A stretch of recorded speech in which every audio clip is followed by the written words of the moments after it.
to read the kids and to get them, understanding how important it is to be able to read and communicate and everything. And I think when you find out that the co-founder of Turner Motorsports, J.L. Turner, was functionally illiterate when he started his company, that he understands how important it is to be able to have that part of your education, and that someone like Reed, Dollar General, they see the value in that, and they're working together to give kids an opportunity. I think that's huge. And so many times we see that when drivers come to different areas, they give back to the communities, even though they might not be from this area, but they're always giving back to the communities where the racing series stops at. Let's go back trackside to Wendy Venerini. Thanks. Here in the garage area, Rick, the cars have lined up as you just saw after qualifying. And here's something interesting we don't always get to show when we're going off the air for qualifying. The crew chiefs had gathered at the top of the garage area with NASCAR officials to pick their pit stalls. So this happens as soon as the cars qualify. It depends where you go in qualifying order and where you ended up in the qualifying session, and that's the order they pick pits from the first spot to all the way down. So, of course, the pole sitter will have the best pit selection. So a little bit of behind the scenes what happens straight after qualifying. Thanks, Wendy. Yeah, this qualifying, talking about picking pits, Elliott Sala, Jeff mentioned, qualified 5th, Stenhouse 11th, and I think you're right. Elliott Sala needs to be able to keep pressure on Stenhouse to try to see if he can make that young man make a mistake. You've got to force the issue right now, and that's where his experience is going to come into play. If he wants to wind up with this championship, he's in his best position ever. He's got to go after it. 13 different pole winners in the 2011 season. That's been 8 in a row now that we've had different pole winners. Brian Scott wins the pole here in Chicago. Your car is everything. Your taxi, your moving van, your baby. And for over 30 years, AutoZone has had the parts you can count on to keep it going. But parts are just part of what we do. We're part buddy, part mentor, part of the American way of doing things. So whether you're Mr. DIY or a master mechanic, AutoZone has your back. Parts are just part of what we do. Get in the zone! AutoZone.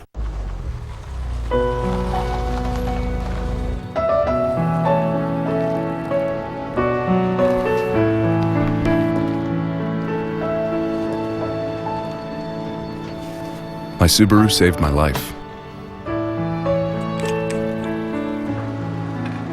I will never forget that.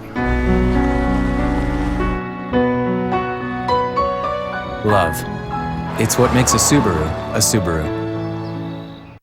When Valvoline asked me to try recycled oil with next-gen technology, I jumped on it, and jumped on it, and jumped on it. Never knew recycling could feel so good. Valvoline Next Gen. It's a win for your engine and the environment. I am a Jedi, like my father before me.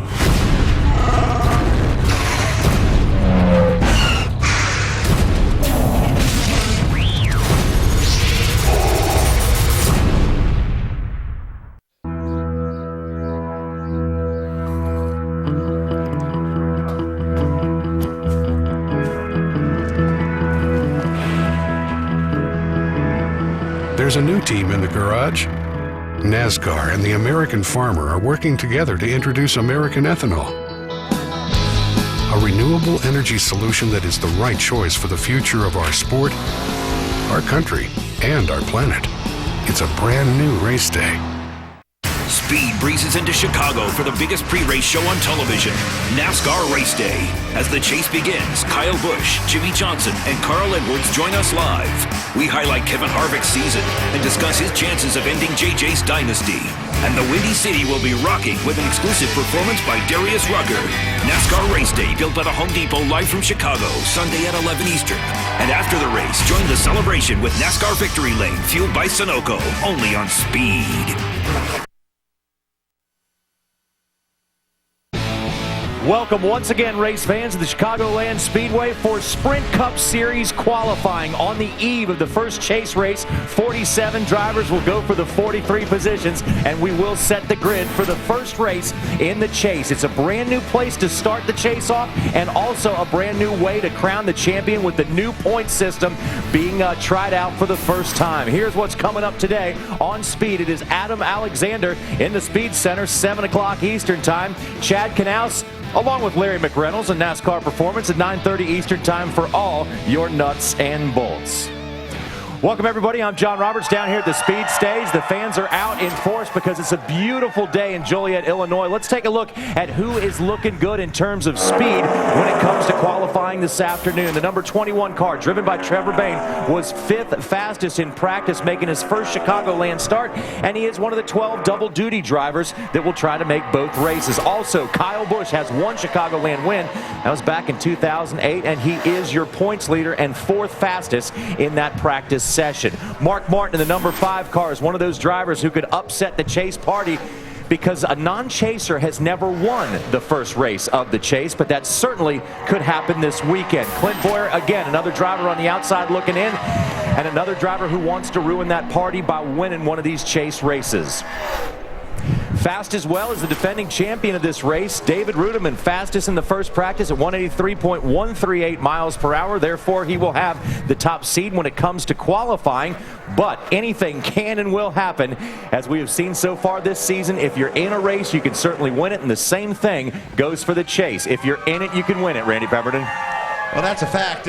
You know, a good qualifying effort will certainly go a long way. Just an update down here. Very nice out here today. It's cool, maybe 55, 60 degrees. So the question is going to be whether or not this temperature raises up, and will that penalize some of these guys that were fast in that first practice session and will go out later here this afternoon. Let's talk to David Starr. He was in the Camping World Truck Series race last night. David, you finished 19th. Tell me a little bit about the track conditions last night and what you expect here today in qualifying. Well, track conditions was good last night. During the race, it was a great race. Unfortunately, our Zachary Toyota Tundra, we got in an altercation with another truck, had a flat, lost 2 laps. So, but the track conditions was good. Great racing, a lot of grip.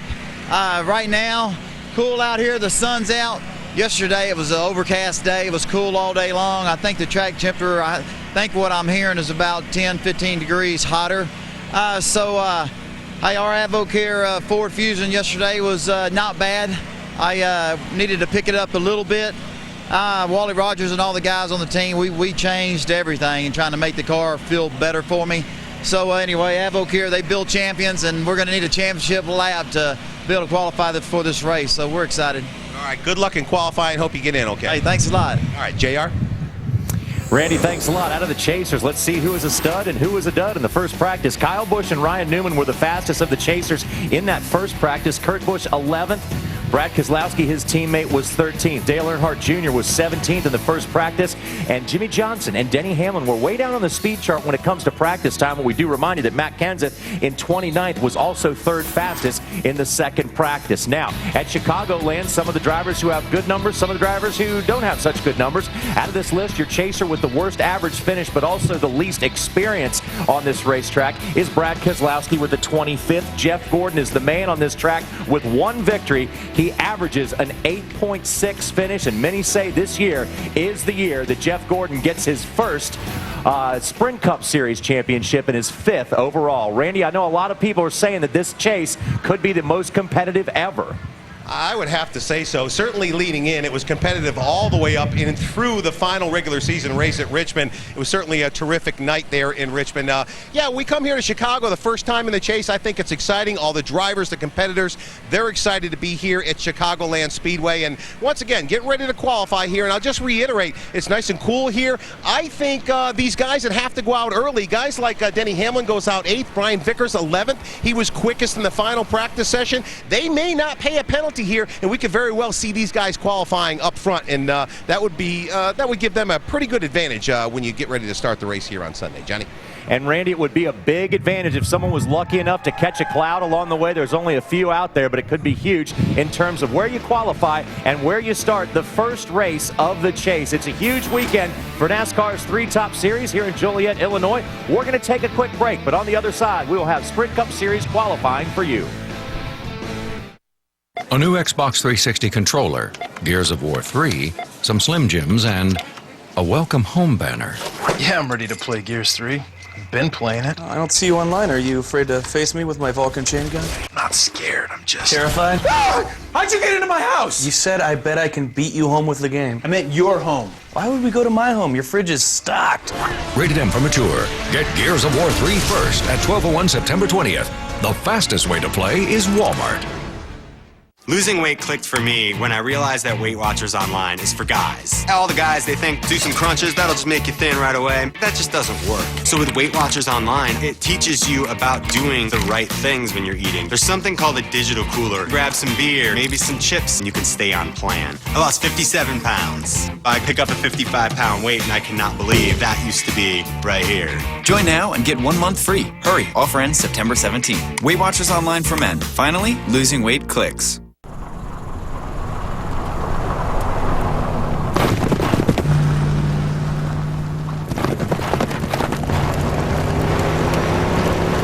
You won't find the toughness of a Ram 1500 combined with the legendary power of a Hemi V8 in any other truck. It's a beautiful thing.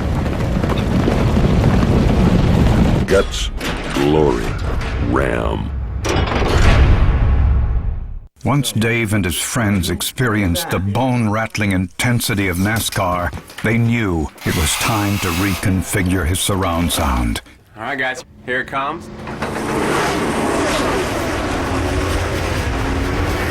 15,000 watts later, they realized that if everything was more like NASCAR, everything would be more awesome.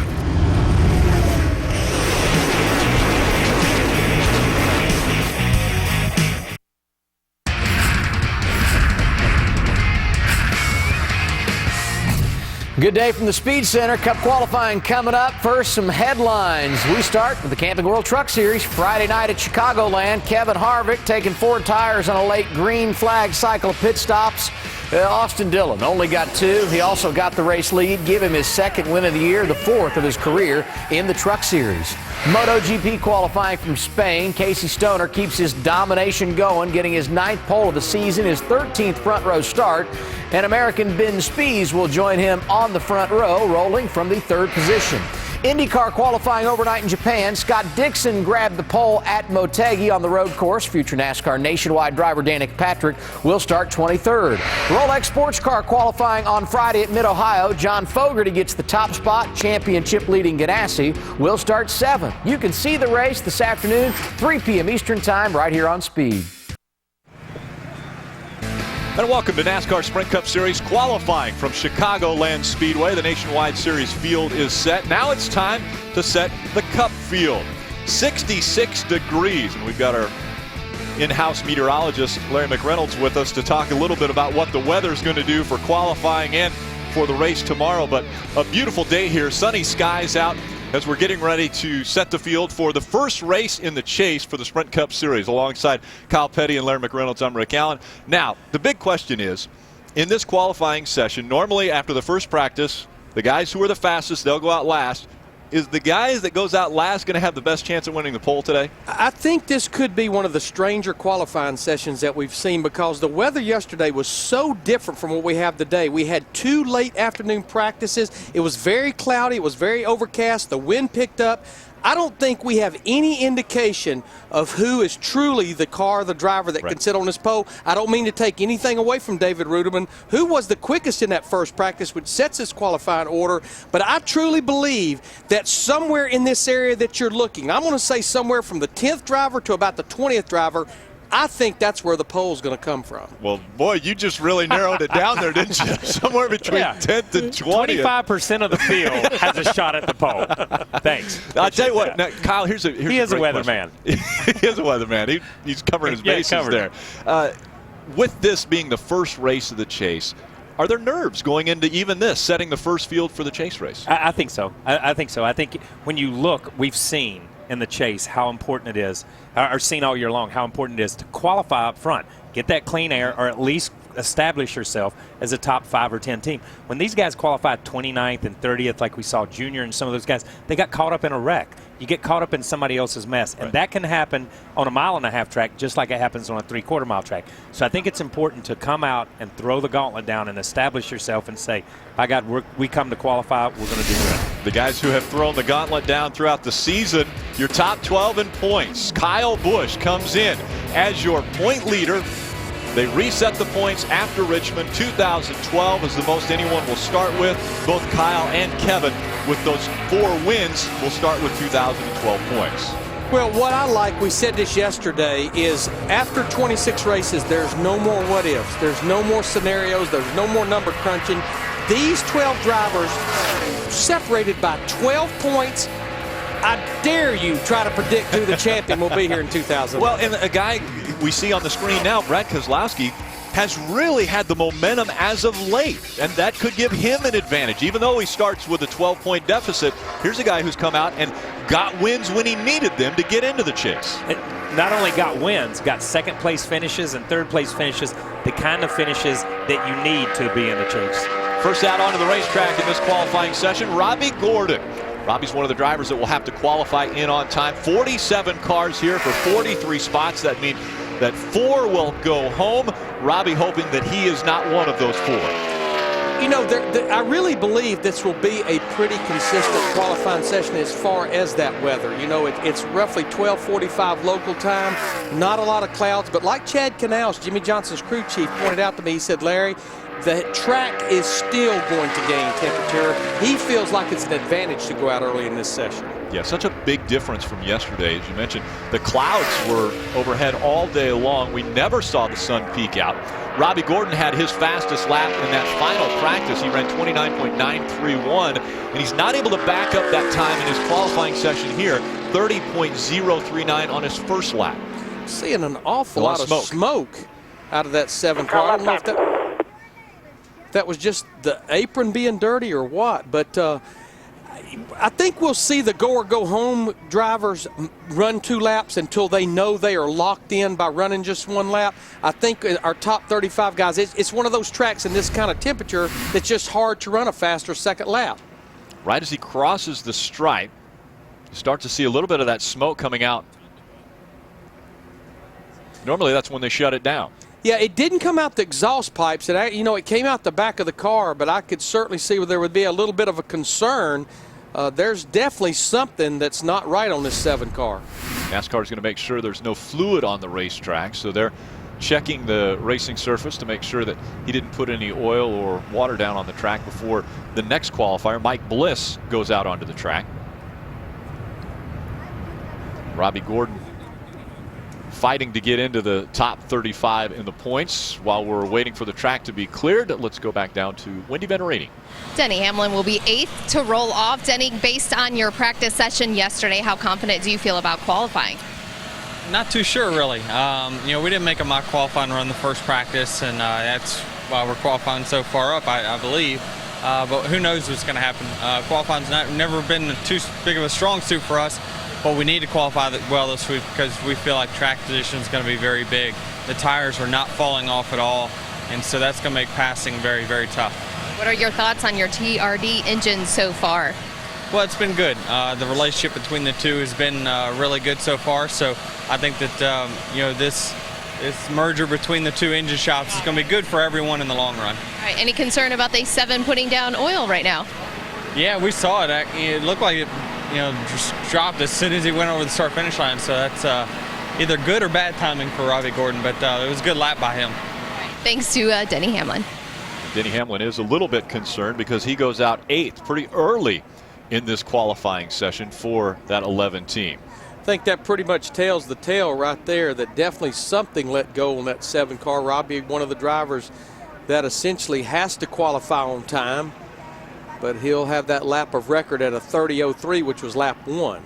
Robbie outside of the car, looking underneath the hood of that race car. It all starts right here at Chicagoland, and the Cup chase starts on Sunday.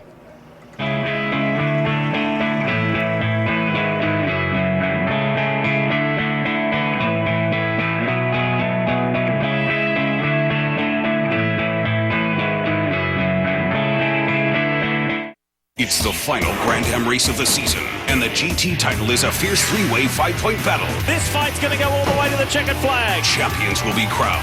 The Rolex Sports Car Series season finale from Mid-Ohio, today at 3 p.m. Eastern, only on Speed.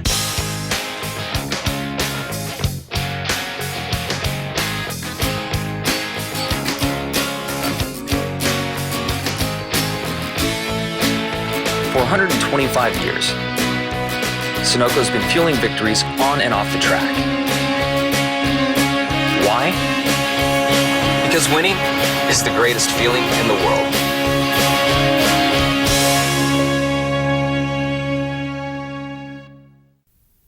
Are you ready to save up to 95% on what you want most? Then try Quibids.com, an exciting new way to shop for products like iPads, MacBooks, HDTVs, cameras, appliances, and more. Imagine getting a new Apple iPad today for just $23.74. Or how about a Samsung 50-inch TV for as little as $84.95? Or a brand new Honda Civic for $1,800. On Quibids, deals like this happen every day. Quibids is a unique auction website. Each auction starts at 0. When someone places a bid, the price increases by as little as 1 cent. The result is insanely low prices. On Quibids, you can save up to 95% off retail. I got a MacBook Pro laptop for $67. Stop everything and visit Quibids.com right now. Enter the promo code below to receive 10 free bids. That's Quibids.com. Go to Quibids.com now. Speed presentation of NASCAR Sprint Cup qualifying from Chicagoland is brought to you by Sprint, proud sponsor of the chase for the NASCAR Sprint Cup. Welcome back to Chicagoland. Qualifying for the first race of the chase underway, but we've already stopped that qualifying session after the first car was on the racetrack, and that was Robbie Gordon, who went out first, put a lap of 30.039 down, and also put down some fluid on the racetrack, so they're cleaning that up. Let's hear from the driver. He's with Bob Dillner. Robbie Gordon has to play the wait-and-see game to see if he makes this show, but what happened to the car? It's the same problem we had last lap practice yesterday. How do I say it? It squirted an O-ring out of the oil pump, and it did the same thing again. And I don't know why it's doing it. Last night we worked with NASCAR. They said, okay, yeah, just go ahead and put a cover on it, which tonight obviously will either change the whole pump probably. It'd probably be the easiest thing is just change the whole oil pump. It's all built into the pan. It's really a nice job the way they did it over at Gillette Abraham back when they did it. And, you know, it's good motors. Nothing wrong with the motor, just an O-ring. Tough break for Robbie Gordon, though, Wendy. And it's been a good day so far for Jimmy Johnson, celebrating. Wait, Brian Vickers just said happy 40th birthday, but that is not true. We know you are 36 today. Happy birthday. Thank you. Between he and Casey, those two have been riding me pretty hard about my age today. So, you know, what are friends for, I guess. We've had some fun with it. But I guess in my mind, you know, 35 was a good mark.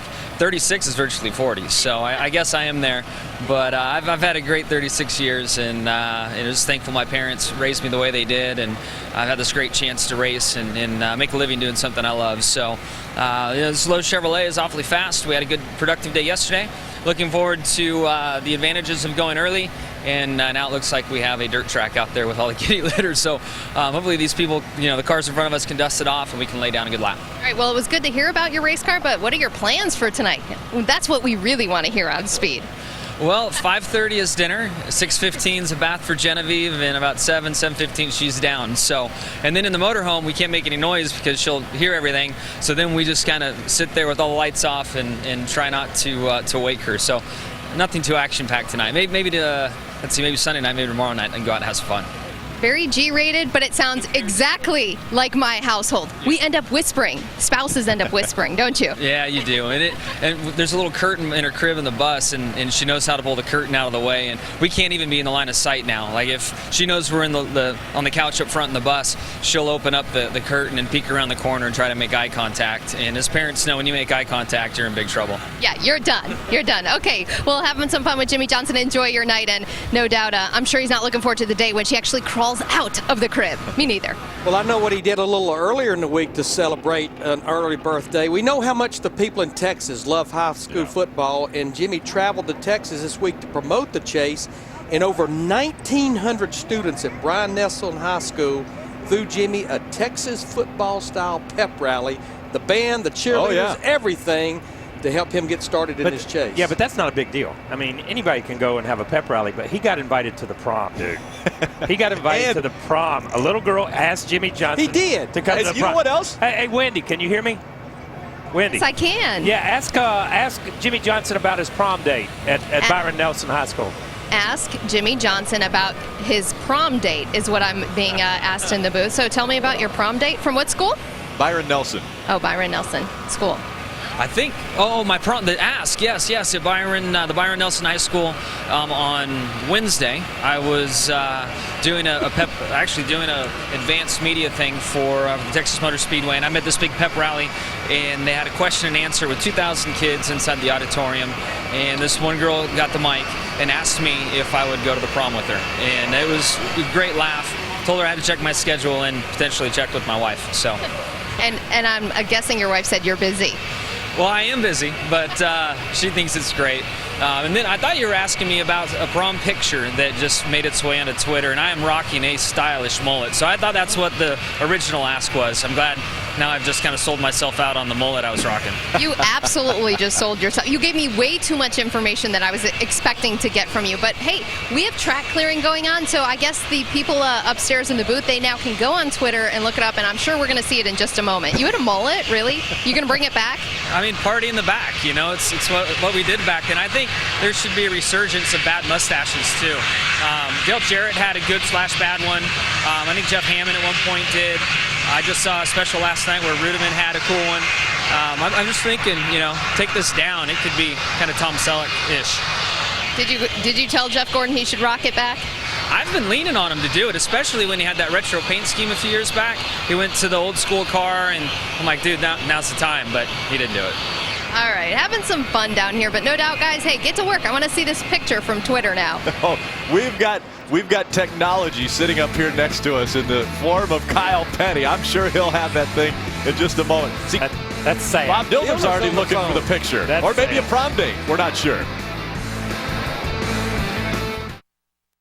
NASCAR Race Day breezes into Chicago. As the chase begins, Kyle Busch, Jimmy Johnson, and Carl Edwards join us live. And don't miss an exclusive performance by Darius Rucker. NASCAR Race Day, built by the Home Depot, Sunday at 11 Eastern, live on Speed. Come on, you boys call yourself fans?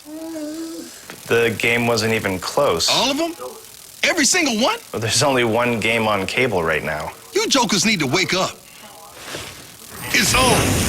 Only DirecTV gives you every minute of every game, every Sunday. A little enthusiasm, man. Nothing? Now NFL Sunday Ticket is included at no extra charge. Call 1-800-DirecTV. Is your computer running slowly? Does it take more than 3 seconds for your email to load? Are you frustrated with error messages, blue screens, computer freezes, and crashes?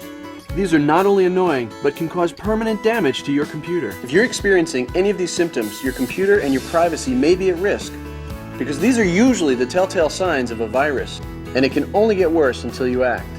Get a free diagnosis at mycleanpc.com. MyCleanPC is outstanding, and my computer is running faster than ever. MyCleanPC came through with flying colors when no one else could. MyCleanPC totally cleaned up my system and increased my speed. MyCleanPC.com can remove spyware, viruses, and infected emails, all speeding up your PC's performance. It offers all-in-one protection, and it's been downloaded by millions of users. Even if you have antivirus software, your computer could... Plus, experience life according to Whitney. Hello there. Are you here to, see the doctor? And later, meet Hannah. She's young, innocent, and deadly. 17 unanswered points. Anyway, see more painful lessons learned the hard way with Dumbest Stuff on Wheels. Wednesday night, 8 Eastern, only on Speed. But first, in the action prequel, X-Men First Class. Sure. That was safe. Soft grass at the bottom of that hill. The reason that we don't have a car on the racetrack right now in qualifying is because the first car to go out was Robbie Gordon. As he crossed the start-finish line on lap number 2, he said an O-ring went out and put a little... Lead it. Time for the tour. You have no idea what I'd give to feel Normal. You want society to accept you, but you can't even accept yourself. Looking for speed, we did a really good job, trying to find a good balance. The car drives well, it just isn't really that fast for some reason. So we took a look at things, looked at some dartfish. I think there's some things that I could do to help out there. And yeah, it's no fun to sit here and wait when you get kind of revved up to qualify, but it's kind of the same for everybody right now. And first couple guys will go out and clean off the track, and hopefully we'll have the GEICO Toyota up there up front. And on a lighter note, we were just discussing with Jimmy Johnson, the birthday boy, and him celebrating his birthday. You weren't giving him a hard time, were you? Yeah, I can't believe it's his 45th birthday. He does a real good job. He runs a lot. He's done well with the championship, so obviously all that work he's doing is keeping him looking young. And, just proud of him. I mean, he works hard on the track and obviously off the track as well. All right, Casey. What's funny, guys, is that Jimmy Johnson gets older the further down the grid I go. You can believe that will continue to happen. You look at Casey Mears. He actually sat on the pole here back in 2007. We've had 10 races here in Sprint Cup. Qualifying was rained out in 2008. Of those 9 qualifying sessions, 9 different pole sessions. And Mike Bliss would like to make that 10, but he starts second as far as in our qualifying session, which means he was the second slowest in that first practice, so it might be a big stretch for Bliss to get up there. But again, Robbie Gordon set the mark at 30.039, and Bliss is the second car to be on the clock here at Chicagoland. Now, Mike Bliss in this 32 car is locked into the show. They're in the top 35 in owner points, as they have been most of the year. Someone was asking me during commercial break, what did I think about Robbie Gordon's 30.03? I think we're going to have to see several of the go homers, which we'll see a lot of them go early to know where that time really stacks up. The weather's just so different today. Mike Bliss back in 2004 started in 7th in this race, and it looks as though one and done for Bliss, 30.313. So he's about 0.3 of a second off of what Robbie Gordon put up there for the first lap. Yeah, I think Mike Bliss, as we mentioned earlier, with all the top 35 drivers, as we see Josh Weiss in the 37 car go out, you just continue to lose grip in the tires the further you go around the mile-and-a-half track. Plus, you run as much tape as possible. You get into that second lap, it's starting to get pretty hit. And amazingly enough, I heard something when we were talking with Jimmy Johnson earlier. He made the comment that the advantage of going out earlier, hands full for Josh Weiss. But Jimmy Johnson said the advantage of going out earlier might have gone away. Do you think people are starting to play a little bit of strategy in the first practice session by maybe not showing their whole hand as far as how fast they are so that they can go out a little earlier in qualifying? No question, Rick. And you and Kyle and I were talking about this before the show. That's been going on for years because we would go places and test or in practice, and even though it had no bearing on qualifying, we maybe didn't want to show our hand, and we would use a different pin on the racetrack to clock our full lap where we didn't show how fast we could run. What's going to be bad about Josh Weiss, that was actually, for what happened coming off turn 4 to take the green flag, that was a pretty good first lap at a 30.25 because not only did it hurt turn 4 come to take the green, it killed the speed down the front straightaway. He may possibly pick up a little bit on this second lap. Looking at the tracker, he's still locked in that second spot. Does he improve on lap number 2? He does, but he's not fast enough to knock Robbie Gordon off the top of the scoring pylon. Take another look at the handling of this race car. What's this thing? You see, he comes around here and he's got it, and it just steps out on him. That takes your breath. Okay, I'm sorry. You don't takes my breath away watching it. But I want you to go back. I mean, if you watch that, it took. Here he is. He's wrecking here, but he doesn't really get sideways until all the way down here. He's almost 100 yards away when the thing really gets out of shape on him, and that's the problem with these things. When they take off, you have to catch them, and sometimes you run out of room. This is a young man that does not have a lot of experience in the Sprint Cup Series. He runs full-time in the Nationwide Series, but he knew in his mind, I've got to stay in this throttle because if I don't run a quick enough lap, we're going to be loading up and going to the house. Right, there's 4 drivers that won't race on Sunday because they have to clock their way into this show. And now on the racetrack, Dave Blaney, he's already locked in. But the 2 drivers, Robbie Gordon and Josh Weiss, the drivers that have to race their way into this show here in qualifying, are currently first and second.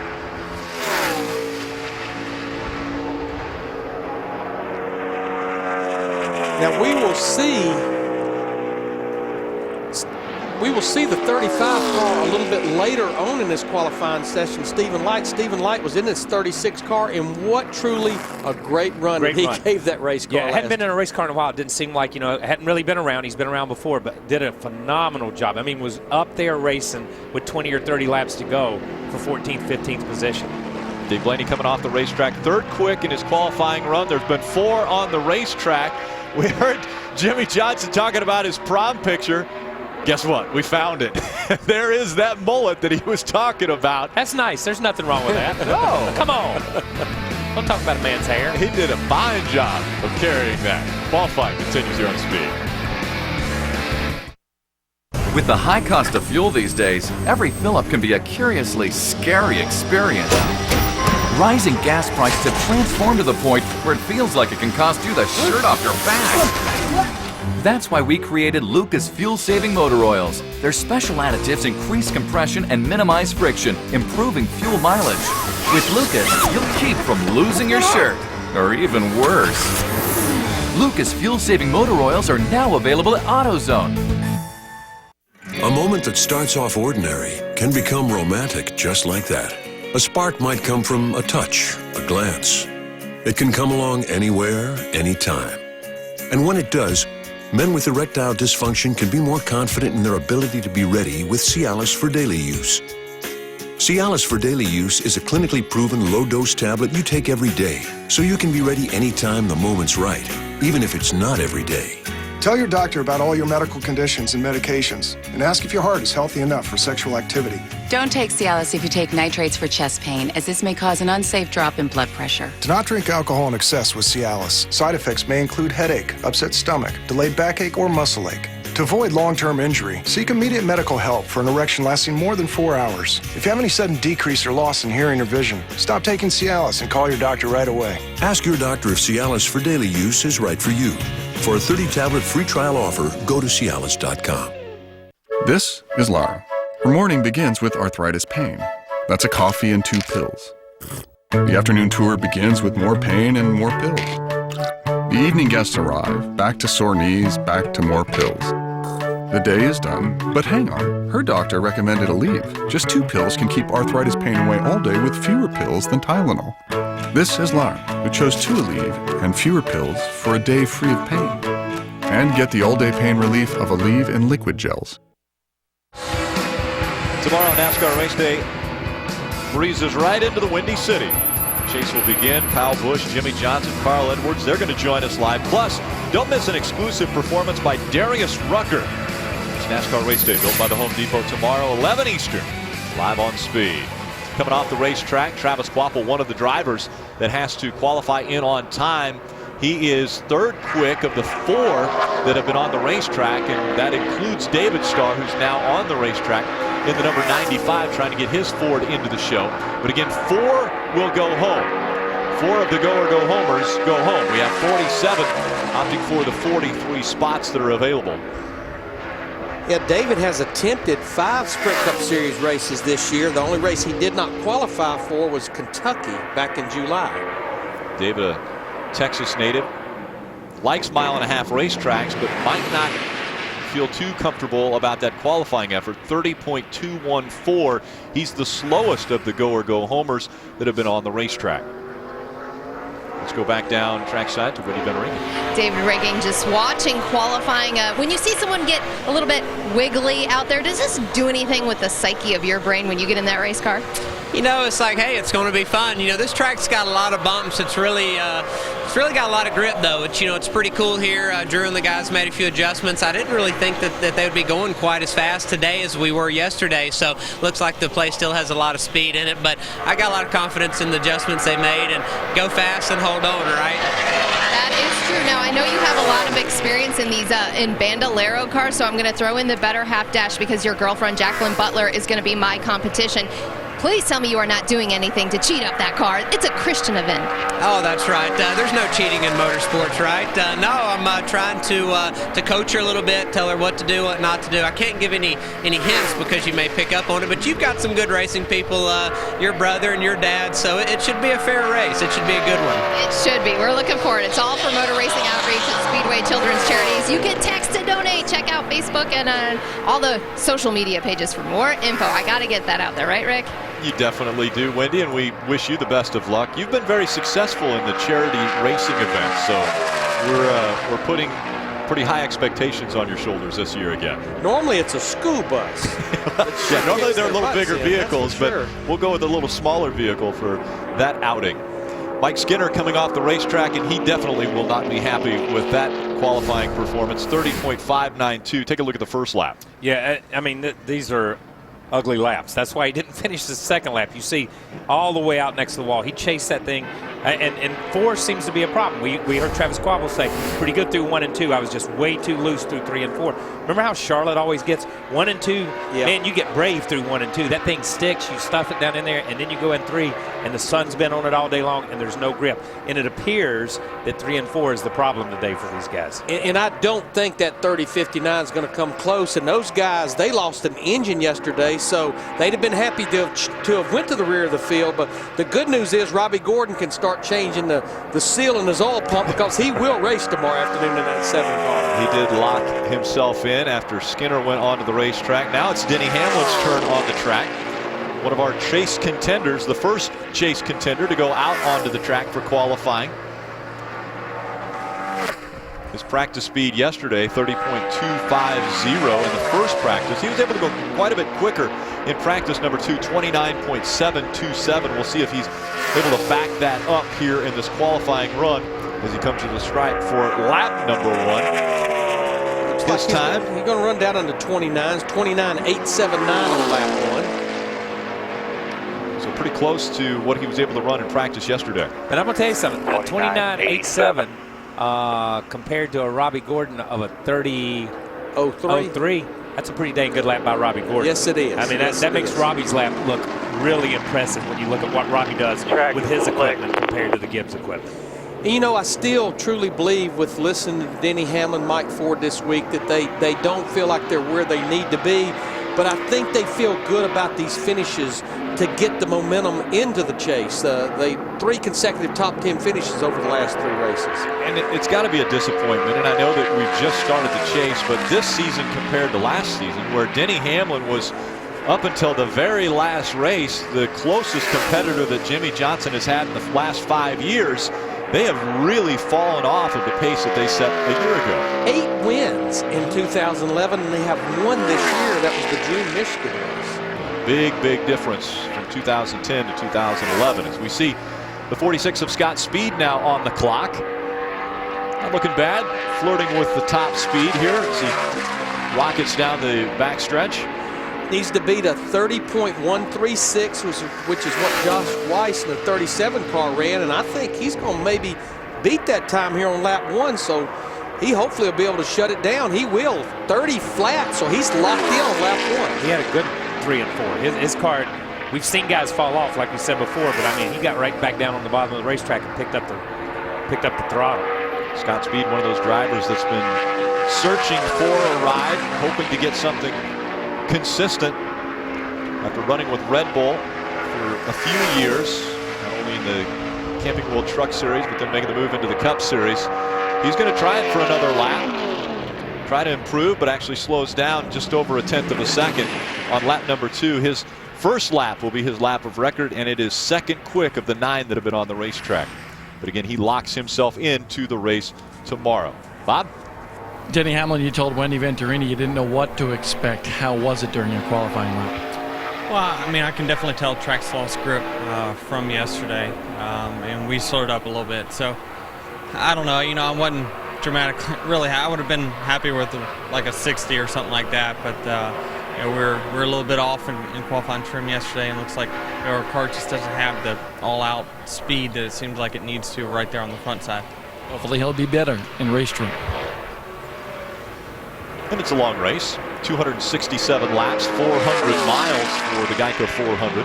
But I think the fear, talking to a lot of the drivers and a lot of the crew chiefs, is they know this race has a way of having long green runs, not getting a lot of cautions, not getting a lot of opportunities to adjust on your race car. I think that's the one concern they have. Joe Nemechek now on the clock.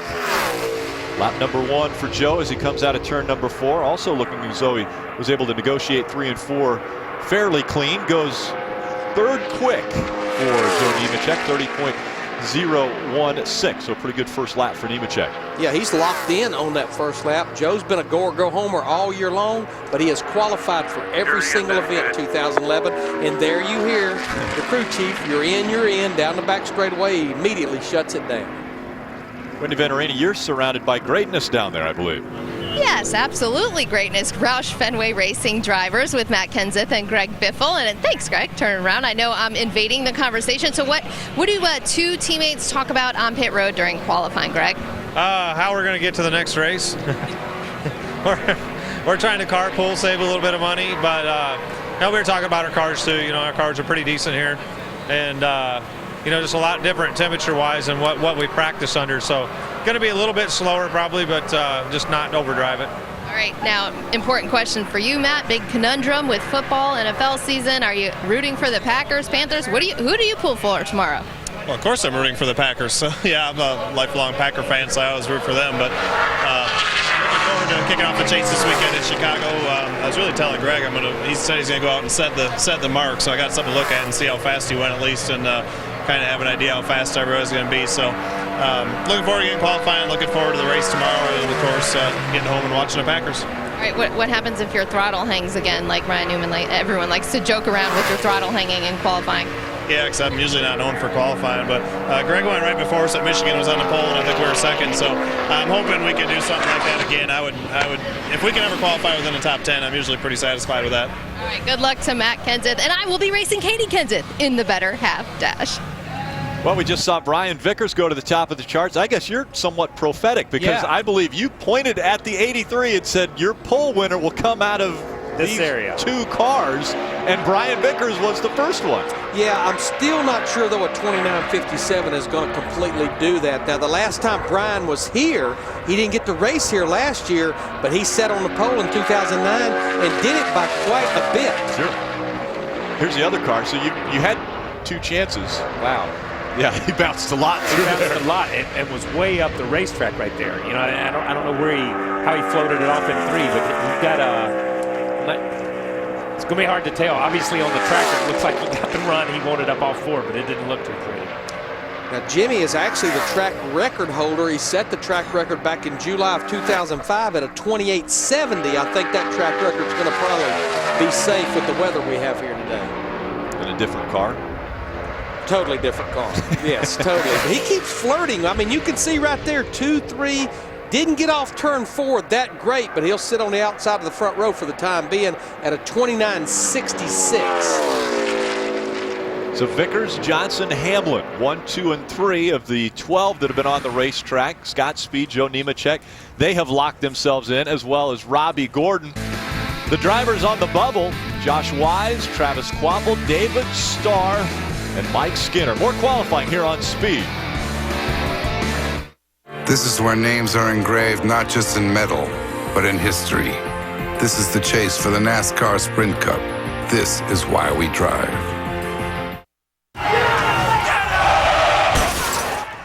I'm a ref being chased out of town after the worst game of my career. You forget one down, and the whole stadium turns on you.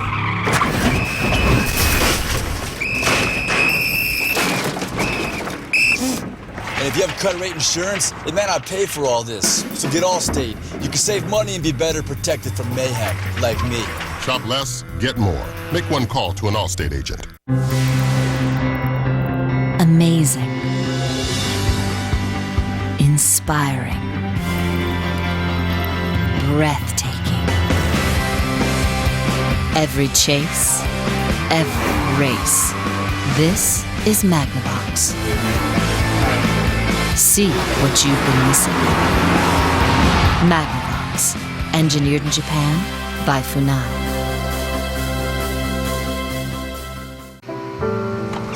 Still at the office? Man, you need a vacay. Don't have to go far for fun. Ride a dune buggy or scuba diving? Pow! I make it easy. You make it fun. So many super destinations, such low rates. For the first time, all 6 movies are now on Blu-ray. Experience high-definition picture and 6.1 surround sound. Own every moment on Blu-ray. Welcome to an exclusive tour of the 2011 NASCAR Nationwide Series. We have big changes to discuss and new faces to meet. But first, we're going to take a look at some of the new cars hustling their way into the series. Just traded some serious paint with that Mustang. These are some of the new faces that I mentioned earlier. Of course, their faces aren't always this angry looking. The 2011 NASCAR Nationwide Series. Something new around every turn. Tomorrow, NASCAR Race Day comes into Chicago. As the chase begins, it's Kyle Busch, Jimmy Johnson, and Carl Edwards joining us live. Plus, you don't want to miss the exclusive performance by Darius Rucker. Again, that's tomorrow. NASCAR Race Day built by the Home Depot, 11 Eastern, live right here on Speed. Coming off the racetrack, Casey Mears, that GEICO number 13 Toyota Camry. Mears was 12th quick of the 14 that have been on the racetrack, and that includes David Reagan, who is currently 3rd quick on his first lap, 29.729, and it's one and done for Reagan.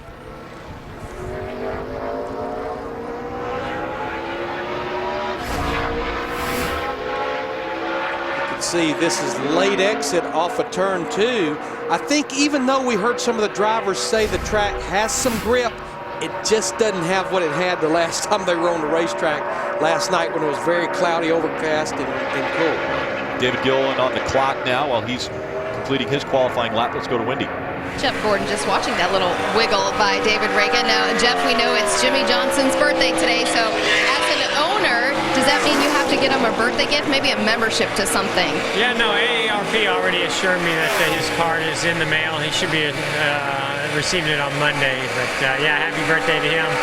And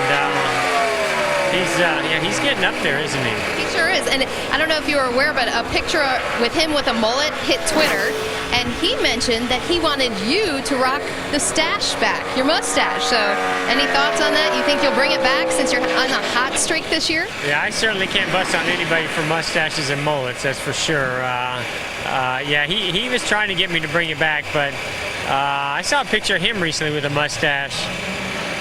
It's one of the reasons why I'm not bringing mine back again. But hey, I do want to say real quick thank you to DuPont for being on board this weekend and displaying the gold ribbons on our hood, because it's Childhood Cancer Awareness Month, so we really appreciate all the support there. All right, well, thanks to Jeff Gordon, and that's a really special effort close to my heart, as well as I have a young family member with cancer. Bob.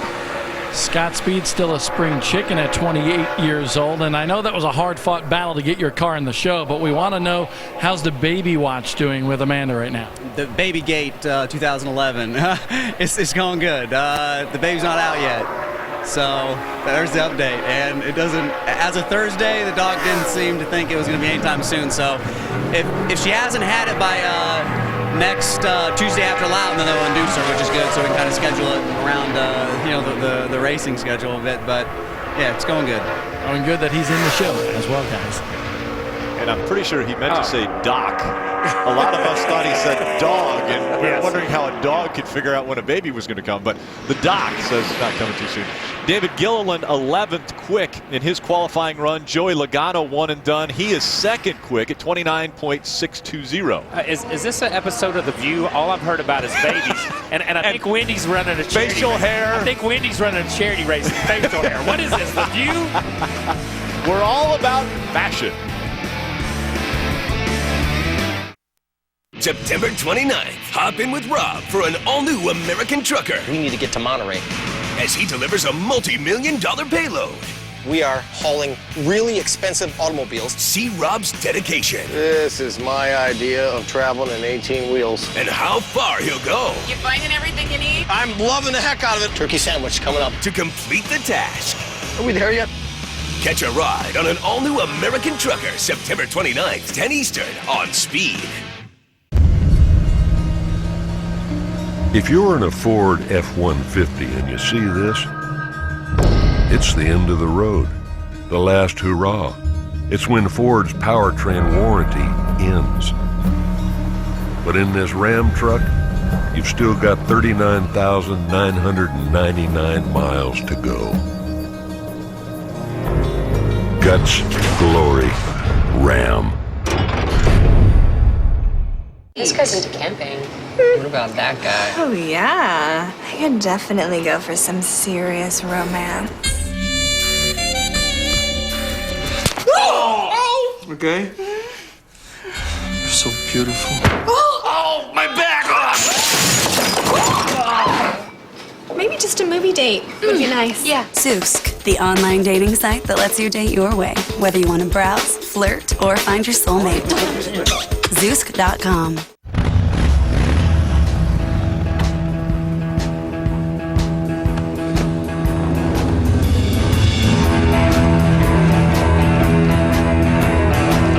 What makes us #1 in motorcycle insurance? We love bikes. We love riders. And most of all, we love to ride. Perfect hair every time. Leading the pack in motorcycle insurance. Now that's Progressive. Call or click today. Welcome back to NASCAR Sprint Cup qualifying from Chicagoland. Andy Lally coming off of the racetrack. He was 14th quick of the 17 that have been on the racetrack, 30.238. He tried 2 laps. His first lap was faster. The only one who has picked up on lap number 2 has been Josh Wise, where he ran a 30.136. And the reason that number is important is because he right now is on the bubble. If the go or go homers can outdo Josh Wise, they will lock themselves into this race. Yeah, because that first lap, 30.251, based on David Starr running like a 30.214. I don't think that was going to do it. He had to run that second lap. 9:56, P1 right now, bud. Good job. P1, 29.565 for Greg Biffle, so he goes to the top of the scoring pylon. And Matt said, Biffle said he was going to give him something to shoot at when he went out there. Let's go back to Bob Dillner. Standing here with Brian Vickers, and you were worried about that. You were worried about maybe your time not holding up. How come? You know, I felt like I had a good 1 and 2. This car slid up a little bit on me in the center of 3 and 4, so I was a little worried about that. I felt like I was hoping we'd run like a high 40, low 50. You know, yesterday we ran a 30, but it was completely different track conditions. I mean, we were, you know, it was cloudy, it was practically raining, extremely cold, and the track was very fast. But I'm still really happy with Red Bull Toyota. The guys did a great job this week. I think we have a really good car for the race. 20-degree track difference in temperature today from yesterday. Yeah, it's definitely, we've been talking about that since the top of the show. It's, other than still being the same racetrack as far as conditions, totally different. Right now, Greg Biffle may have given Matt Kenseth something to shoot at, and it looks like so far through 3 and 4, he's shooting at it. He definitely has it in his sights now as he gets down to the stripe. Does he take Biffle's spot? He does. 29.469 for Matt Kenseth. Yeah, he bettered it by right at a 10th. I bet they don't carpool. Not anymore. Not anymore. They were talking about it. They had already talked about carpooling to the next race. That might all go out the window now as Kenseth just outdoes Greg Biffle in this qualifying session. Wendy?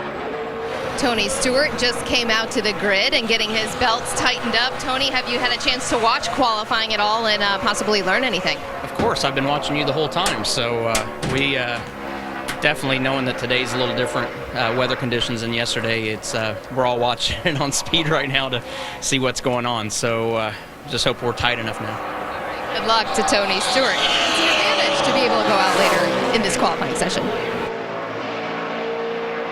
Kevin Harvick, one of the guys up at the top of the chart when it comes to chase drivers. Looking for a championship, very focused on a championship here in 2011. Found it interesting what he said this week to the media. He said, you know, probably one thing that hurt us was winning so many races earlier in the year. He said, we started trying things and we finally decided, okay, let's just go back to what we were doing, and we couldn't get there. And he said the Sunday after the Bristol race, when they were absolutely across the board, Richard Childress Racing, terrible, he said we all met at the shop on Sunday and everybody started talking about what we were doing different. And you look at the fact last week at Richmond, because that was his first top 5 finish in 11 races, it was time to get back on track.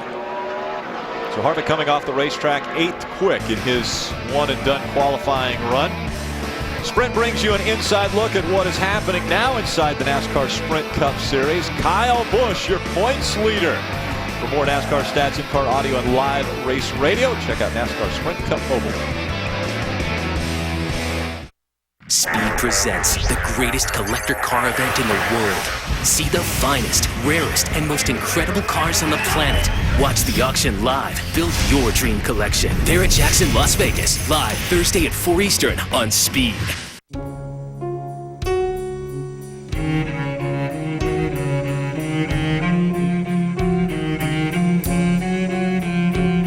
For 125 years, Sunoco's been fueling victories on and off the track. Why? Because winning is the greatest feeling in the world.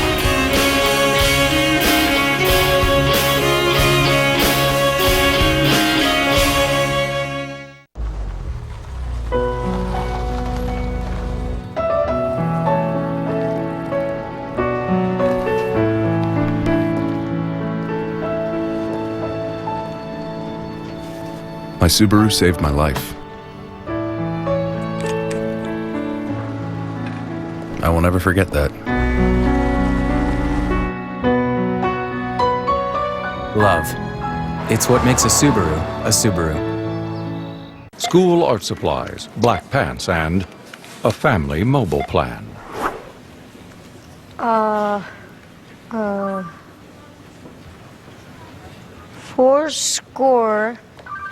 7 years ago, I kissed Emily Costa. Ew! Unlimited talk and text, only $45 a month. Add more lines, only $25 each. Plus other low prices every day on everything. Save money, live better. Walmart. Welcome back. Michael McDowell coming off the racetrack. He had to qualify in on time and did that. 29.990, fastest of the go-or-go homers. And he was 9th quick in his qualifying run. Jeff Gordon now on the clock in his DuPont number 24. When talking to Jeff, he made Jimmy Johnson even older. Talking about his AARP card already in the mail. Jeff Gordon 7th quick on his first lap, and he also one and done, 29.807. Bob Dillner. Down here with Greg Biffle and Matt Kenseth, and Biff, we'll start with you because you said you were hoping to give everybody something to shoot for, and you gave your teammate something to shoot for, and you shot it down. Yeah, I just probably a little too scared down there 3 and 4. Should have pushed the gas down sooner. But, you know, I've been giving up a lot of time down there, and the track's a little bumpy, and so I was waited a little bit long on the gas pedal. I could tell as soon as I put it down, I waited long. But, you know, Matt's time's looking pretty good. I bet it's going to be hard to beat. But hopefully we'll stay in the top 5, and I think Matt might stay at the top. We'll see. Matt, that's the question right now. Is somebody going to knock you off? And you said it was a good lap, but is it good enough? Yeah, it's hard to tell. I mean, there's a lot of great cars left today. It's kind of interesting. Some people kind of went for the early draw, some went for the late. So you don't really know what everybody has. I know it was a pretty good lap. I could probably go maybe just a hair quicker if I had to do it again, but not much. Just I left somebody a little bit of wiggle room down there in 3 and 4 to beat us. But I think it'll end up in the top 5. I would think, and you know, it'll be a great place to start for Sunday. By the way, did you know it was Jimmy Johnson's birthday? Do you want to say happy birthday to him? Yeah, happy birthday, Jimmy. He's never going to catch me, but he's for age. But yeah, he's getting up there. So I don't think he's lost a championship in his 30s yet, right? So not yet.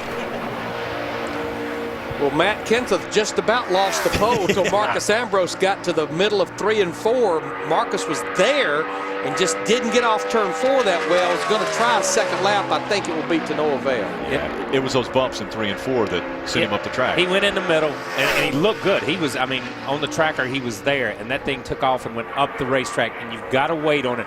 You heard Greg Biffle say, I know I should have gone to the gas a little sooner. Ambrose was in a place there was no way to go to the gas. He had to let it settle and then regather it. He tried 2 laps. The second wasn't quicker, so Marcus Ambrose 29.752. He is 7th quick of the 23 that have been on the track. Monday, NASCAR Race Hub delivers the ultimate recap from Chicago. Get you ready for round 2 of the chase in New Hampshire. You don't want to miss NASCAR Race Hub at its new time, Monday, 6 p.m. Eastern, only on Speed. It's the final Grand Am race of the season, and the GT title is a fierce three-way 5-point battle. This fight's going to go all the way to the checkered flag. Champions will be crowned. The Rolex Sports Car Series season finale from Mid-Ohio, today at 3 p.m. Eastern, only on Speed. Look down. It's high time to make our floor look better and feel softer. How about we start with the guaranteed low price on the carpet, the pad, and installation. Let's get peace of mind for a lifetime. It all adds up to better carpet at a better price and a great-looking room transformed. More saving, more doing. That's the power of the Home Depot. Get 12-month special financing on carpet purchases when you use your Home Depot credit card. Imagine a sport where ingenuity meets performance. Born in industry and perfected in competition. Royal Purple enhances performance and offers superior protection for anything wrapped in steel. Royal Purple, the performance oil that outperforms. Real steel. Rated PG-13 in theaters October 7th. When you come to CarQuest, you'll find the quality parts you need and the service you deserve, along with the peace of mind that you've come to a place you can trust, where our people are happy to share their expertise to help you get it right. Whether you're a Saturday superstar or one of our many professional customers, when you deal with any of our 3,000 CarQuest stores, you'll discover an experience as exceptional as our products, plus the satisfaction that comes with a job well done. Great products, great prices, and something more at CarQuest Auto Parts. NASCAR Sprint Cup qualifying still underway here at Chicagoland Speedway. Gonna get a quick question with Carl Edwards. Carl, what have you learned so far in practice, or in qualifying, I should say, and how the track has responded so far? Well, it seems to be pretty good for the Fords. I got a lot of pressure right now. You know, Matt and Greg and David have all run so well. It's you know, it's different conditions than we practiced in. So I'm hoping our Aflac Fusion's good. But really, I just, you know, it's a special day for Jimmy, you know, his birthday, and you know, when I was growing up, heard stories about him racing from my grandparents and stuff like that, and I always had his little cars and stuff, so, you know, it's cool to be able to race with him now, you know, later, and just, I hope he's having a good birthday. So too. Hey, can you reenact real quick what Bob Osborne just did? Am I allowed? This? There you go, boys. He does that weird Indian rebel yell thing that he does afterwards too. I don't know what that is, but. All right. Well, I like it. I saw it and I like it. There you go, Rick. I don't know how old Jimmy Johnson is now, but he's really getting old if Carl Edwards' grandparents told him about him. Yeah. But that was totally unscripted, which means Carl Edwards has been in the hauler watching this qualifying show. But you can basically tell all these guys don't do anything but race because that fist bump with the explosion went out in about 82. Just thought I'd throw that out there, okay? So we're all old, okay? So that's How about Tony Stewart when he went out in that number 14? He goes 9th quick at 29.828. Now on the clock, Paul Menard is number 27. Flirting with a top 5 starting spot right now. I talked to this group yesterday in the garage area, and they're just trying to stop the bleeding right now. You know, they won the Brickyard 400 at Indy about 5 or 6 races ago, and it has been a downhill slide for this group, so they're just trying to make something happen, whether it's on qualifying day or on race day. Should be pretty pleased with that. 2nd quick for Paul Menard, 29.488, just about 2/100ths of a second slower than what Matt Kenseth was able to post as his qualifying mark. And Marcus Ambrose, another one of the fast Fords. He's currently 8th quicks with Bob. And as you said, Rick, so close for Marcus Ambrose on the ticker. Had Matt Kenseth beat until turns 3 and 4. What happened? Well, we had a great 1 and 2. I just got to thank my Stanley and DeWalt team for putting a much better qualifying effort forward. You know, we had a chance for the pole there. I just got tired off the 4 and started to shake the tyres, and I just couldn't do anything but get off the gas and try and stop it from hitting the fence. But proud of our efforts. We were close. I think another quarter pound of tire pressure might have had something for him. By the way, in Australia, do they do the fist bump explosion? Look at that. Look at that, Kyle Petty. How about that? Okay, so it's from another continent. I don't care. What's your point? Hey, we're on The View. What are you talking about? Yeah, thanks, Whoopi. Casey Kane on the clock now. Right now flirting at 7th quick for Casey Kane. Now, in that second practice yesterday, where Brian Vickers, his teammate, was quickest. Casey was second quickest right behind Brian Vickers. This first lap, and he'll shut it down, ends up 10th quickest at a 29.812, which actually puts him about 4/10 off the pole of what Matt Kenseth ran. Mike Skinner locked out of this race. There's only 3 other drivers, go or go homers, that are going to try to qualify. Skinner was the slowest so far that have been on the racetrack. So again, the 4 slowest will go home. Still on the bubble, Travis Kvapil, David Starr, Stephen Light, Yaley, Stremme, and Bain all faster in that first practice yesterday. Now it's Jeff Burton's time on the clock as he takes his Chevy Impala out onto the track. Jeff was one of those 9 different pole winners that we've had here at Chicagoland Speedway. Set on the pole back in 2006. Actually finished second in that race that weekend. Jeff Burton yesterday, his fastest lap was in the first practice at 29.950. Wants to improve upon that, break possibly into the top 10 for a starting position, but the tracker moving the wrong direction right now. Coming out of 4, though, gets back up into the top 10. We'll see if it stays up there. 9th quick for Jeff Burton. Good run, and he had a good 3 and 4 because you see how far he was off down the front stretch and into 1 and 2. And he had a solid 3 and 4. Where we've seen so many guys lose in that corner, he put a total lap together. Let's go back down to Bob Dillner. He's got Paul Menard. Rick, I believe it's 2/100ths of a second, the difference between first and second right now. What could you have done different to get that 2/100ths of a second, Paul? I don't know. We've been fighting loose off since we unloaded. And actually got a little bit tight off 4. Probably lost a little bit of time there, but 1 and 2 felt really good. The wind's blowing across the track a little bit on entry to 3 made it a little bit loose in, but just really proud of my guys. We came a long ways from yesterday. Paul thinks it's a good run, and he says, guys, it's getting hotter. That's what we actually talked about earlier. You know, I don't know that the ambient has jumped up that much since the start of the qualifying session, but definitely the sun beating down on this track, the track temperature has went up. Yeah, and he said he got tied up off 4. We've seen so many guys chase their car up off 4. So the track is changing a little bit, and it just depends on where your car is.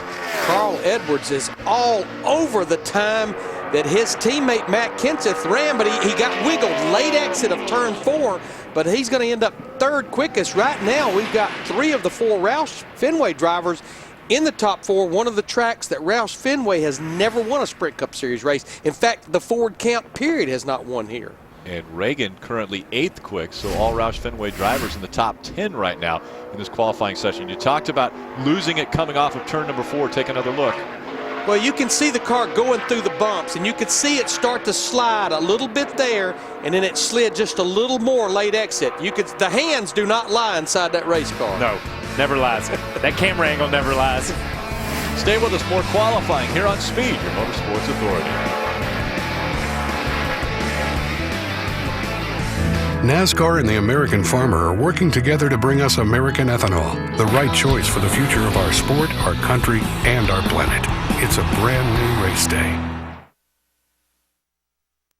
On an all-new episode of The Car Show, we head on a road trip of change of plan, filled with crazy pit stops. And I put my driving skills to the test at the famous Laguna Seca racetrack. Wednesday at 10 on Speed. Welcome to Camping World.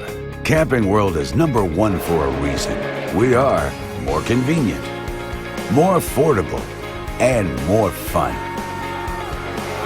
Don't take our word for it. Just ask any one of our happy RV campers. Over 8 million served and growing. We've got everything you'll ever need at Camping World. We got everything you'll ever need at Camping World. Are you tired of check cashing fees? Bounce checks and overdraft fees driving you crazy? Introducing the Account Now prepaid Visa card. Account Now provides the perfect alternative to a checking account without the hassles and hidden overdraft or bounce check fees. Before I found Account Now, payday was a major hassle. With Account Now, I don't have to worry about overdraft fees. With 100% approval and no credit check, call Account Now today. Call 1-800-835-7058. We are different. Society should aspire to be more like us. Be part of the first class. energized. Get outside. Hold on, guys. It's gonna get bumpy. And get moving. Experience the power of physical activity.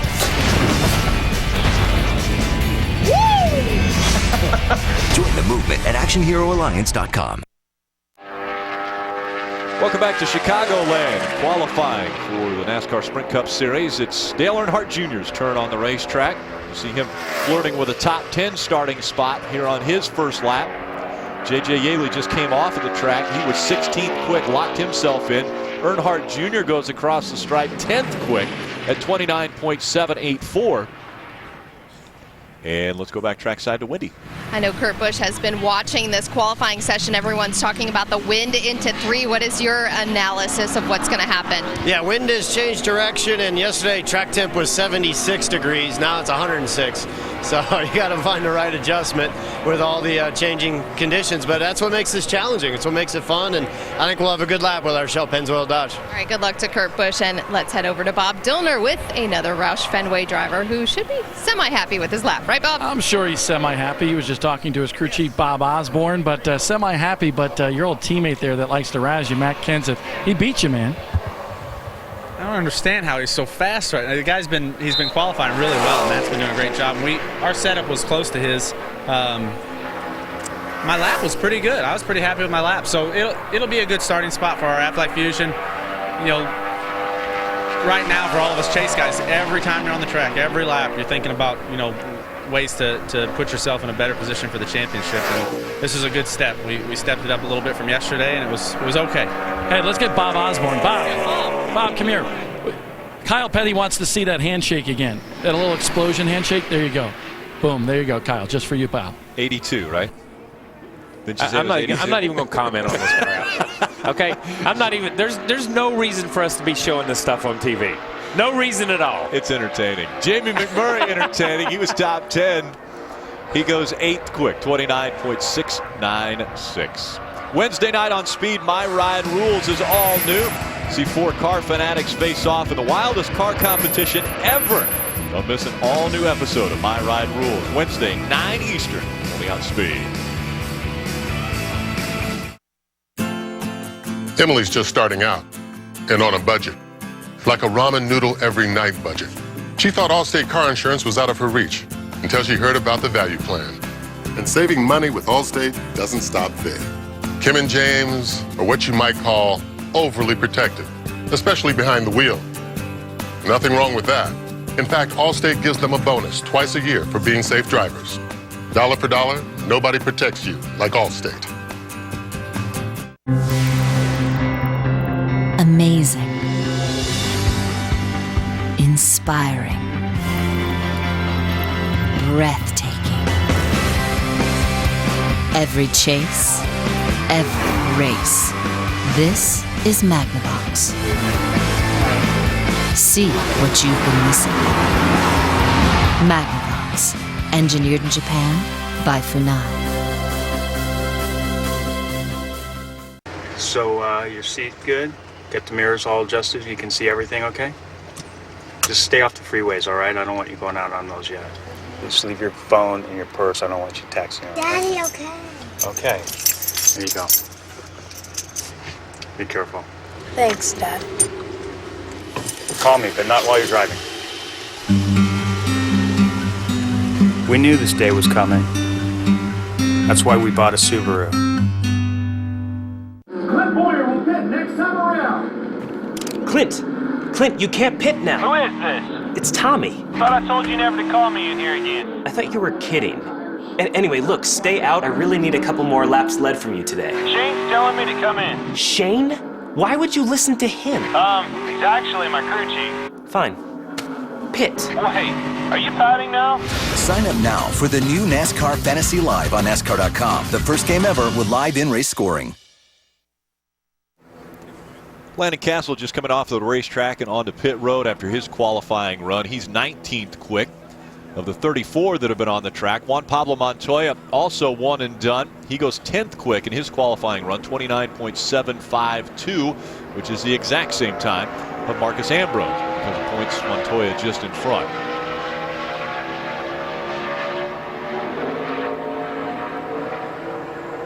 So he and McMurray right now, his teammate, both in the top 10. McMurray is 8th.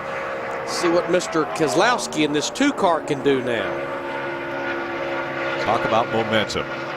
Brad Keselowski, after a great late regular season, locks himself into the chase. And right now, looking very impressive in this qualifying run, and then it all goes downhill. But what he did, he rolled out early, trying to get in the corner, but it still didn't go through the middle, I think, what he was looking for. Wendy Venerini. Thank you, Rick. There's so many things I want to chat about with Ryan Newman, between Matt Kenseth and his quick lap because his throttle probably hung, and Jimmy Johnson turning, what, 45? I don't know, he gets older or no older. So what do you feel like chatting about, Ryan? I like watching the old YouTube videos of Jimmy and the Roman chariots, back in the day. He was really good with the 1-horse, but he was really good with the 2-horse chariot. So happy birthday to him. And Matt, I don't know. I don't even know if I want to make fun of the fact that he's got the pole right now, because if I don't beat him, then I got to take everything that I say back at me from him, and that's not good, because Matt's just a super ball of personality that really gets under your skin, when he can. So kind of like you with other drivers? Yeah, pretty much. I don't have to deal with me. That's the bottom line. That is true. You don't have to deal with you. Okay, Ryan Newman, talk about this Army medicine, because it's a cool paint scheme this weekend as well. I want to hear about it. It is just a tribute to the medicine side of what the Army does, and the doctors and the medics that keep the soldiers healthy and get them back into battle when they need to be. So really proud to represent the U.S. Army as well as the medicine group this weekend, and we'll see if we can get them a good qualifying spot and then an even better race tomorrow. All right, good luck on knocking Matt Kenseth off that top spot, Rick. Thanks, Wendy. It's gone downhill. It really has. But one thing that got better as he got into it was Brad Keselowski ends up 4th. Yep. He probably had a much better 3 and 4 than 1 and 2. But I think you called it, where he rolled out earlier and got back to the gas. These guys, and we saw the 9 car of Marcus Ambrose. He drove that thing all the way to the center of the corner when he went to qualify. And when it jumped out from under him, you couldn't make it up from the center of the corner. You saw Brad roll out, get to the bottom, get back to the gas, and from the center of the corner out, the tracker just climbed. So Brad Keselowski's 4th quick. Bobby Labonte, 1 and done for the 47 team, 29.634 on his first lap, and that is 8th quick. Again, 36 have been out on the racetrack. That means 11 more still to go in this qualifying session. 47 cars here for the 43 spots. 2 drivers have been knocked out of the race tomorrow, Stephen Light and Mike Skinner. The 2 still on the bubble, Travis Quapple and David Starr. And the 2 still to go that have to race their way in, David Stremme and Trevor Bayne. Now on the clock, the 22 of Kurt Busch. I read this week, Kurt, as we know, is a huge Major League Baseball fan, in particular Cubs fan. But this week, after we leave Chicago, he's going to head up to Toronto to watch the Toronto Blue Jays play a home game. When he goes into that ballpark, he would have now visited every single Major League Baseball park that's out there. That's a lot of ballparks when you think about it. Yeah, very, very impressive. You hear about college students going on like a summer tour where they try to make up, good to all of the ballparks. But to be able to get to them all, not a lot of people can say that. Kurt Busch across the stripe, 3rd quick, 29.503 for the 22 team. Looks like Matt Kenseth's best friend is turn 4. He just cannot get off turn 4. Brother Kyle Busch strapping in, getting ready for his qualifying run. Still to come.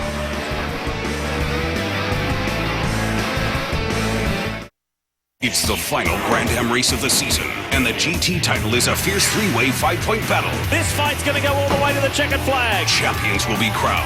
The Rolex Sports Car Series season finale from Mid-Ohio, today at 3 p.m. Eastern, only on Speed.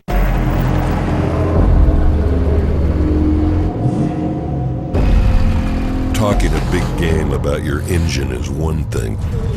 Having a proven history that can back it up is a whole other story. Unsurpassed torque, best-in-class towing, legendary Cummins engines. Which engine do you want powering your truck? Guts, glory, Ram.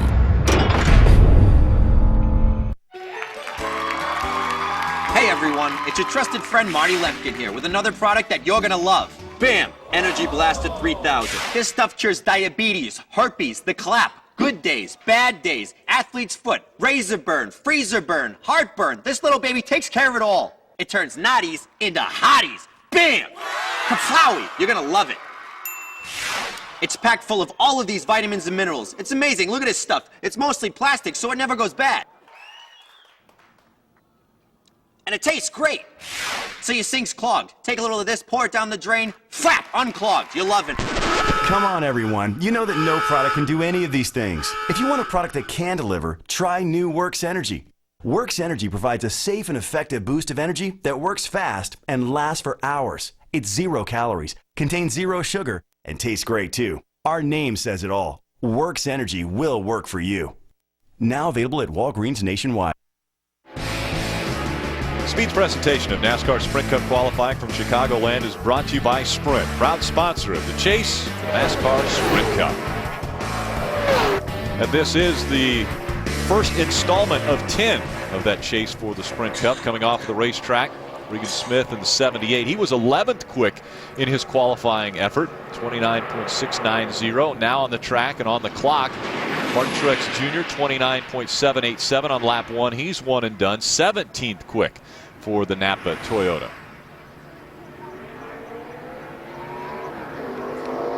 Still got a couple of go-or-go homers to go. You had mentioned it, Rick. David Stremme and Trevor Bayne, they were fast in both those practices yesterday. So Travis Kvapil and David Starr will continue to have to wait and watch those two drivers go out and qualify. As A.J. Allmendinger, who comes in here the best of the rest so far, 13th in the points entering Chicagoland. Allmendinger bringing that Ford Fusion. I'm going to tell you, his car looked pretty good through 3 and 4 over the bumps right there. It was pretty stable. And that's important. When you know it's got to happen on lap 1 is how you get through there come to take the green. There is nothing worse from a driver's perspective than to barrel off into turn 3 on your coming to the green lap and that thing take off on you. Because then it's already in your head before that. If you're comfortable through 3 and 4 coming to the green, most of the time you have a pretty decent lap. And if you throw it away, it's your fault you threw it away. But his car looked pretty decent. And you know, I talked about him being the best of the rest. He's 13th in the points. I truly believe that, yeah, that's still a goal, is to stay 13th in the points, obviously win a race. And you look at his last 5 races, Rick, including Richmond last week where he finished 11th, all top 12 finishes. They've got speed. They've just got to figure out how to ramp it up from top 15 to top 10 and then top 5.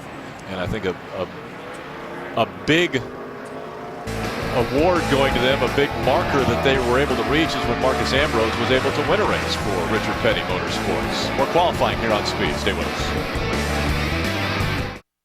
A new Xbox 360 controller, Gears of War 3, some Slim Jims, and a welcome home banner. Yeah, I'm ready to play Gears 3.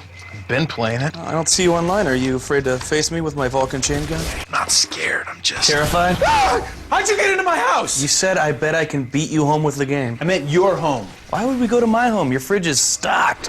Rated M for mature. Get Gears of War 3 first at 12:01 September 20th. The fastest way to play is Walmart. Still at the office? Man, you need a vacay. Don't have to go far for fun. Ride a dune buggy or scuba diving? Pow! I make it easy. You make it fun. So many super destinations, such low rates.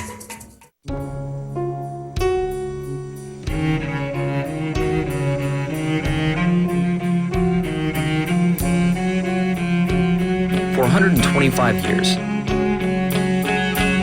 Sunoco's been fueling victories on and off the track. Why? Because winning is the greatest feeling in the world.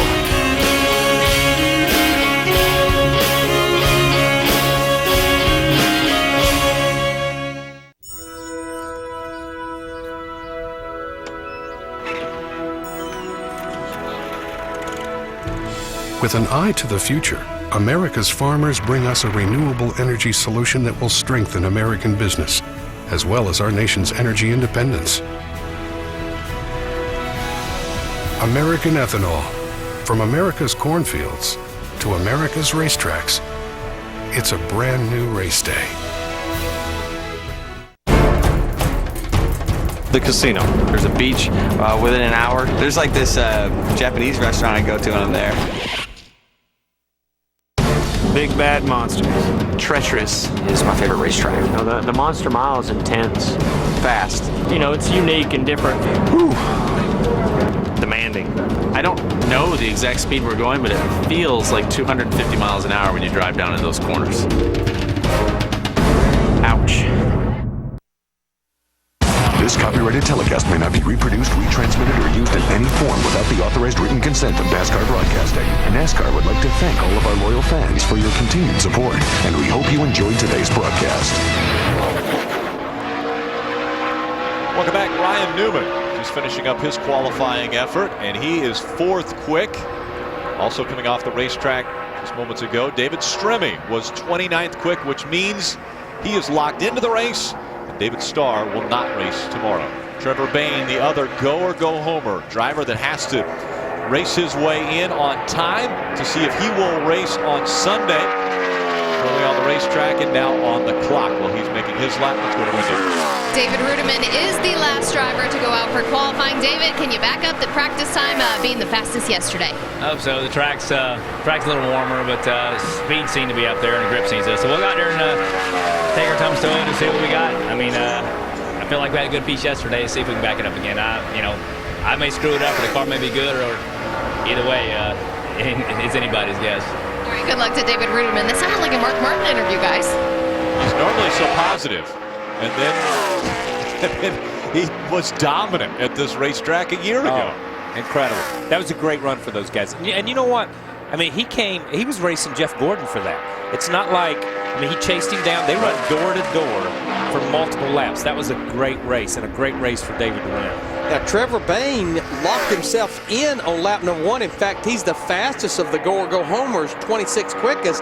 He's going to go ahead and run his second lap, and it looks like he picked it up, which is only we haven't had that many drivers run a second lap, Right. but he's only the second one to do that. But I think it's like you said earlier, Larry, those guys, when Stremme went, he did what he had to do. I think Trevor did what he had to do on the first lap and then said, okay, there may be a little bit left in it, and you just got to get those solid laps. These guys that have to make this race on their time, they can't afford to go for the pole. They can't afford to make a mistake. They got to put down a conservative lap. He goes 25th quick, but in doing so, that will knock out Travis Kvapil. So the guys who won't make this race, Travis Kvapil, David Starr, Stephen Light, and Mike Skinner, all not going to race on Sunday here at Chicagoland. Kyle Busch, 4 wins on the season. Puts him up at the top of the points as we start the chase for the Sprint Cup. I think this will just show you how strange the practice sessions work. Kyle and I were talking about this at commercial break. Kyle Busch was 4th quickest in the first practice, which is the reason he's going 4th from the end. But he was 44th in the second practice, and we watched him a lot, and we talked to Kyle. There was not a lot of panic going on in that garage area. Don't think he's going to sit on the pole, but he's flirting with just inside the top 10 as he comes back to the line. Pretty good starting position. Kyle Busch goes 9th quick. Starting position big, but also pit selection big, making sure that you get one of the early choices. Yeah, I mean, how many times have we seen this year, and Bristol is the prime example of where those guys qualified in their pit selection and how they could utilize the pit road lines to make time on pit road. And I think that's where it's become more and more important. It seems like the winners that we have come from the front of the field, but part of that plays into it is your pit selection and being able to pick and choose where the lines are to utilize that. If you've got 28th or 29th, you're taking pot luck, and that takes another tool that you could use that you just give to somebody else through years. Mark Martin now coming out onto the racetrack for his qualifying run. Again, the final 3 cars. It's Mark Martin, Clint Boyer, and David Ruderman. All of our chase drivers, they have now qualified. These last 3 are guys that are not in the chase. I see 6 of them, including Matt Kenseth right now, who's on the pole in the top 10. The furthest back right now, one of the chase drivers, Kevin Harvick, the 29 car, is back in the 27th position. Mark Martin having a hard time getting through 1 and 2. The tracker went all the way down into the high 30s. Now he's trying to bounce back as he comes out of turn number 4, but it looks like a mid-20 starting spot for Mark Martin on that qualifying run. 24th quick for Mark Martin, 29.822.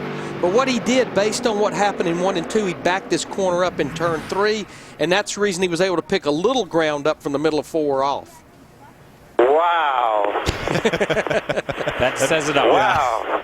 You couldn't have said it better. I just think this track, we talked about it from the very top of the show, it has lost some grip as we have went into this session. Yeah, and these guys, it's surprising these guys. I think these guys really felt like they had some good stuff. And Mark saying, wow, I think that's what he means by that. It caught me totally off guard. I didn't know where I was at. Clint Boyer in that Cheerios Chevy Impala. Again, coming up next, right after this qualifying session, the Rolex Sports Car Series from Mid-Ohio. Lee Diffie will be calling the action. Clint Boyer, a lot of rumors about where he will land in 2012. Most recent one, the strong rumor out there is that Michael Waltrip Racing could pick up Clint Boyer. Well, yeah, we spoke a couple of weeks ago, and it had been documented that Richard Petty Motorsports extended an offer to Clint Boyer. It was written and said this week that they had withdrawn that offer that they made to him. Richard Childress also said, I just don't think we're going to be able to keep this program together for Clint for 2012. Yeah, he wanted to make sure he's good friends with Clint. He wanted to make sure that Clint lands in a good situation for him, but he just didn't think that Richard Childress Racing was going to be the best option for him. Clint Boyer, 21st quickest in his qualifying session. Does David Rudiman have anything for Matt Kenseth? Kenseth mark 29.469. Rudiman in his first practice session went out in 29.486. He needs to at least back it up and pick it up if he wants to take Kenseth off the top spot. Well, his teammate Martin Truex Jr. went out about 7 or 8 drivers ago, so they were able to maybe at least get a little bit of information from there. We also know that they work closely with the 47 car, Bobby Labonte. Bobby Labonte right now is 11th. Yeah, but I'm going to tell you, coming to the green lap, that thing bobbled just enough in between 3 and 4 that obviously you look at the tracker, he didn't get a good run up all 4 to come to the green. Yeah, I mean, right now he's barely working his way toward the top 20. This was the fastest car in the first practice. He's not even going to be in the top 25, so Matt Kenseth will get this pole. Matt Kenseth grabs his 6th career pole in his 427th start. Imagine that, only 6 poles. That's why I think Ryan Newman jokes that his throttle must have hung. Yeah, but we say it a lot, Rick. When Matt Kenseth qualifies that well, woe be unto the competitors. Yeah, exactly. Again, coming up next, Rolex Sports Car Series. If you're tuning in, that's coming up right after we go off the air here for qualifying. Kenseth grabbing the pole. Sprint brings you an inside look at what is happening now inside the NASCAR Sprint Cup Series. Pole sitter, Matt Kenseth, 29.469. For more NASCAR stats, in-car audio, and live race radio, check out NASCAR Sprint Cup Mobile at sprint.com/speed. Let's hear from our pole winner. He's with Bob. Matt Kenseth standing tall here. Here's your pole winner for the second time this year. You like that? He's got the arm on my shoulder there. But how about that? You thought maybe that would not hold up, but I know you're pretty happy with that. Yeah, I thought it was a great lap. Jimmy and all these guys in the Crown Royal team did a great job yesterday. I really liked how our car drove in qualifying trim, and we had a pretty good lap there. So for me to qualify this good, my car was pretty fast. So they did a great job. We need to get a little bit more, I think, for tomorrow, but our car drove great today. Remember, he's getting pretty good with qualifying, guys, at Michigan on the outside of the front row for Matty K. Thanks, Bob. Sat on the pole earlier in the year at a racetrack very similar to this, Las Vegas Motor Speedway. Want to take a look at our starting grid. Again, the first race for the chase for the Sprint Cup happens right here at Chicagoland. This is the first year that has happened because of the change in the schedule. Kenseth and Paul Menard, the fastest 2 in qualifying. But you saw a lot of those Roush Fenway drivers, including David Reagan on row 8 up there near the front. Mentioned earlier, they've never won a race at Chicagoland Speedway. 5-time champion Jimmy Johnson will start on the outside of row number 6. Other chase drivers, Dale Earnhardt starts in row 10. Jeff Gordon, a lot of people talking about him being one of the favorites for the championship this year. He'll start in row 12. And if he's going to pull it off tomorrow like he did at Richmond, it's going to have to be one of those Where did he come from, Kevin Harvick days back on row 15? Michael McDowell making the show here at Chicago. And you see the rest of the 43 that will take the green flag tomorrow here from Chicagoland Speedway. Well, a cool day here for qualifying. I would guess that we're going to have some great racing tomorrow. I hope it's going to be interesting. Hope so and interesting. Perfect. The Rolex Sports Car Series up next right here on Speed.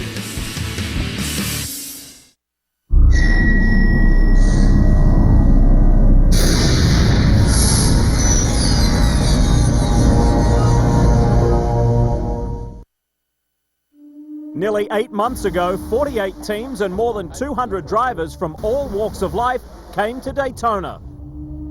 Some hoping just to compete, others beginning their quest to become a Rolex sports car champion. The challenges have been immense, racing in the rain, the dark, when it's cold, and the brutal heat. In events lasting as long as 24 hours, or some as short as 2, it's required teamwork amongst co-drivers and crew members too. Days, weeks and months have passed since that first race.